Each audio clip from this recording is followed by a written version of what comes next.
বিরতির পর স্বাগত। একদিকে দেশ জুড়ে নির্বাচনী আবহ, অন্যদিকে এনআইএ আধিকারিকদের তৎপরতা। খবর যে শ্রীনগরে ফের এনআইএর গোয়েন্দার তল্লাশি। সকাল থেকেই উপত্যকার 7 জায়গায় তল্লাশি করছে জাতীয় তদন্তকারী সংস্থা। নথি সহ অভিযুক্তদের জেরা করছে তদন্তকারীরা। সে বিষয়ে বিস্তারিত জানবো। টেলিফোন লাইনে রয়েছে এক্সিকিউটিভ এডিটর নীল বণিক। নীল, শ্রীনগরে এবার এনআইএর গোয়েন্দাদের বিশেষ তল্লাশি অভিযান, যেখানে প্রচুর পরিমাণে নথি বাজেয়াপ্ত করা হয়েছে, কি আপডেট পাচ্ছ? সেই সংখ্যাটা কিন্তু তল্লাশির সংখ্যাটা কিন্তু এই মুহূর্তে বাড়লো। যেটা জানা যাচ্ছে যে সকালবেলা যেমন বলা হয়েছিল এনআইএর তরফ থেকে মোট 7 জায়গায় এনআইএর তল্লাশি চলছে, কিন্তু বেলা বাড়তে সেই সংখ্যাটা প্রায় 9 জায়গায়। ইতিমধ্যেই উপত্যকা জুড়ে প্রায় 9 জায়গায় কিন্তু তল্লাশি কিন্তু শুরু হয়েছে এনআইএ গোয়েন্দাদের, এবং তল্লাশিতে বেশ কিছু নথি এনআইএর গোয়েন্দারা আটক করেছে এবং বেশ কয়েকজনকে জেরা পর্যন্ত করা হচ্ছে বলে এখনো পর্যন্ত এনআইএ সূত্রের খবর।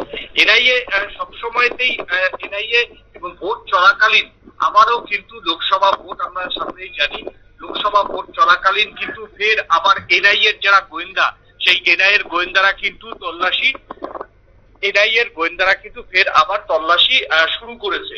এবং বেলা বাড়তে যে সকালবেলা থেকে এনআইএর যে নিজস্ব যে সাইট রয়েছে, অর্থাৎ তারা যখনই কোনো বড় তল্লাশি অভিযান করেন সেই সময় কিন্তু তারা জানিয়ে দেন যে কটি জায়গায় দেশ জুড়ে তারা তল্লাশি করছেন, কি কি পাওয়া গেছে। কিন্তু বেলা বাড়তেই প্রথমে বলা হয়েছিল 6 জায়গায়, কিন্তু বেলা বাড়তেই সেটা 9 জায়গায় করা হয়েছে। অর্থাৎ এই সময়তে দাঁড়িয়ে গোটা উপত্যকা জুড়ে, কাশ্মীর উপত্যকা জুড়ে কিন্তু এনআইএ কেন্দ্রীয় গোয়েন্দা এজেন্সির কিন্তু তদন্ত চলছে। সেই তদন্তে বেশ কিছু পাক মদতপুষ্ট জঙ্গিদের সঙ্গে যুক্ত বেশ কিছু কিন্তু নথি উদ্ধার হয়েছে, যেই নথিগুলোকে এনআইএর গোয়েন্দারা মনে করছেন এটা একটা মডিউল, যে মডিউলের মাধ্যমে দেশ জুড়ে বিস্ফোরণ ঘটানোর একটা ছক ছিল, একটা জঙ্গি হামলা ঘটানোর ছক ছিল। এবং এখন সমস্ত যে পাক মদতপুষ্ট যে জঙ্গি সংগঠনগুলি আছে, লস্করি তাইবা, জৈশের মতো সংগঠনগুলি, তারা কেউ এখন কিন্তু ফোনে সেইভাবে নির্দেশ দেন না, বরঞ্চ কোড ল্যাঙ্গুয়েজে সেই নির্দেশগুলো পাঠানো হয়। সেই তাদের সঙ্গে যুক্ত ছাড়া সেই কোড ল্যাঙ্গুয়েজ কিন্তু সাধারণ মানুষের পক্ষে বোঝা সম্ভব নয়। এইরকম বেশ কিছু নথি উদ্ধার করা হয়েছে। সেই নথিগুলোকে ফরেনসিক পরীক্ষার জন্য অবশ্যই ন্যাশনাল ইনভেস্টিগেটিভ এজেন্সির যারা গোয়েন্দারা রয়েছেন তারা পাঠাবেন। এবং পাশাপাশি যে সমস্ত অভিযুক্তর বাড়ি থেকে এই যে নথিগুলো উদ্ধার করা হয়েছে তাদেরকে অবশ্যই জিজ্ঞাসাবাদ করবে। তাদের থেকে ইলেকট্রনিক ডিভাইস যেগুলো উদ্ধার হয়েছে সেগুলোর পরীক্ষা নিরীক্ষা করা হবে, এবং তাদের ফোন কলের রেকর্ড গুলো পরীক্ষা করবে। এবং সেই যেখানে তাদের বাড়ি সেই টাওয়ারের লোকেশন করে সেই সময়তে সেই টাওয়ার লোকেশনে পাক মদতপুষ্ট জঙ্গি সংগঠনগুলির কোনো ফোন আসতো কিনা বা অন্যান্য কি ইন্টারন্যাশনাল কল আসতো, সেগুলোকে কিন্তু পরীক্ষা করছেন এনআইএর গোয়েন্দারা। অর্থাৎ সামনেই কাশ্মীরের নির্বাচন, আমরা সবাই জানি। নির্বাচনের মধ্যে ফের কিন্তু এনআইএ হানা দিল।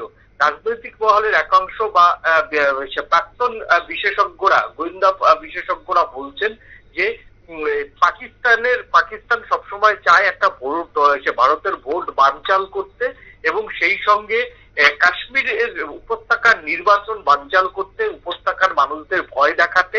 সেই উপত্যকা মানুষদের ভয় দেখাতে গেলে ভোটের আগে তাদের কোনো হত্যালীলা বা তাদের কোনো আততায়ী পাঠিয়ে সেইখানে একটা চরম আতঙ্কের পরিস্থিতি তৈরি করতে হবে। এইরকম কোনো পরিকল্পনা আছে কিনা সেটাও যেমন জানার চেষ্টা করছে, তেমনি পাক বিভিন্ন বিচ্ছিন্নতাবাদী যে সংগঠনগুলি কাশ্মীর জুড়ে রয়েছে, সেই সমস্ত বিচ্ছিন্নতাবাদী সংগঠনগুলি কাউকে কোনো রাজনৈতিক দলকে সমর্থন করছে কিনা, কোনো রাজনৈতিক দলের প্রার্থীরা তারা নিজেরা জেতার জন্য তাদের সমর্থন নিচ্ছেন কিনা, তাদের থেকে টাকা নিচ্ছেন কিনা, এই সমস্ত দিকগুলি কেন্দ্রীয় গোয়েন্দারা খতিয়ে দেখছেন।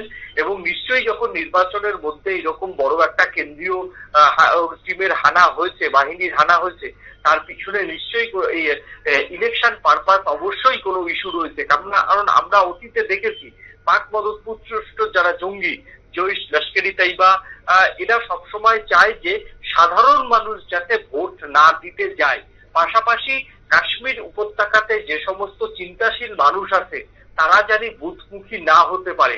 অন্যদিকে যারা এই সমস্ত বিভিন্ন যে সংগঠনগুলি আছে, যারা পাক মদতপুষ্ট সংগঠন এবং পাকিস্তানের স্বাধীনতা সংগ্রামের কথা বলে তারা আলাদা একটি সংগঠন, স্বশাসিত সংগঠন চালায়, যে সমস্ত সংগঠনগুলি, তারা তাদের ভূমিকা কি রয়েছে, তারা কি কোনো মতে ভোট পরিচালনার দায়িত্বে রয়েছে, এইগুলি কিন্তু খতিয়ে দেখছেন ন্যাশনাল ইনভেস্টিগেটিভ এজেন্সির যারা গোয়েন্দারা রয়েছেন, তারা দেখছেন এবং বেশ কয়েকজনকে আটক করেছেন এবং এখনো পর্যন্ত তাদেরকে কোনো গ্রেপ্তার এখনো পর্যন্ত দেখানো হয়নি। এবং বেলা শেষে বোঝা যাবে যে কাউকে গ্রেপ্তার ঠিক করছে কিনা বা নীল, আগামীতেও কি এনআইএর এই তল্লাশি জারি থাকছে? দেখো, এনআইএ তো দেশ জুড়ে তাদের কাজই হচ্ছে সন্ত্রাসবাদী যে সংগঠনগুলি আছে সেই সংগঠনগুলির যে মডিউল, সেই মডিউলগুলোকে বিনষ্ট করা এবং যে সমস্ত পাক মদতপুষ্ট জঙ্গি সংগঠনের লিডম্যানরা ভারতে থেকে বিভিন্নভাবে কাজ করে তাদের গ্রেপ্তার করা। মূলত এটাই এনআইএর কাজ। এই এনআইএর কাজ তারা কিন্তু দেশ জুড়ে করে থাকে। যেমন আমাদের এখানে যে মানব পাচার চক্র নিয়ে কয়েকদিন আগে এনআইএর গোয়েন্দারা ধরপাকড় করেছিল, তাদের সঙ্গে অবশ্যই কোনো ইন্টারন্যাশনাল সংগঠনের যোগ রয়েছে। অন্যদিকে কাশ্মীর থেকে আরম্ভ করে কন্যাকুমারিকা এবং কয়েকদিন আগে আমরা দেখলাম যে বাংলার থেকেও রামেশ্বরম বিস্ফোরণ কাণ্ডে যারা জঙ্গি তাদেরকে কিন্তু মমতা বন্দ্যোপাধ্যায় রাজ্য থেকে গ্রেপ্তার করেছে একের পর এক এনআইএর গোয়েন্দারা। সেই জায়গাতে তারা দেশ জুড়েই সক্রিয় থাকে।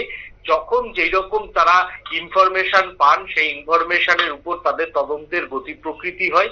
এই তদন্ত বা এই হানা কবে হবে সেটা অগ্রিম বলা ঠিক না, তবে যদি কোনো স্পেসিফিক ইনফরমেশন থাকে এবং যখন তারা সেই জঙ্গি মডিউলের খোঁজ পায় তখন যে তারা গ্রেপ্তার করবে বা তল্লাশি অভিযান চালাবে সেটা একেবারেই স্বাভাবিক। একদমই। ধন্যবাদ নীল। অর্থাৎ নথিসহ অভিযুক্তদের জেরা করছে তদন্তকারী সংস্থা। শ্রীনগরের বিভিন্ন জায়গায় ইতিমধ্যেই সকাল থেকে তল্লাশি চালানো হয়েছে, 9টি জায়গায় মোট ইতিমধ্যেই তল্লাশি চালানো হয়েছে বলে আমরা খবর পাচ্ছি। নিয়ে নিচ্ছি ছোট্ট একটি বিজ্ঞাপন বিরতি, সঙ্গে থাকুন।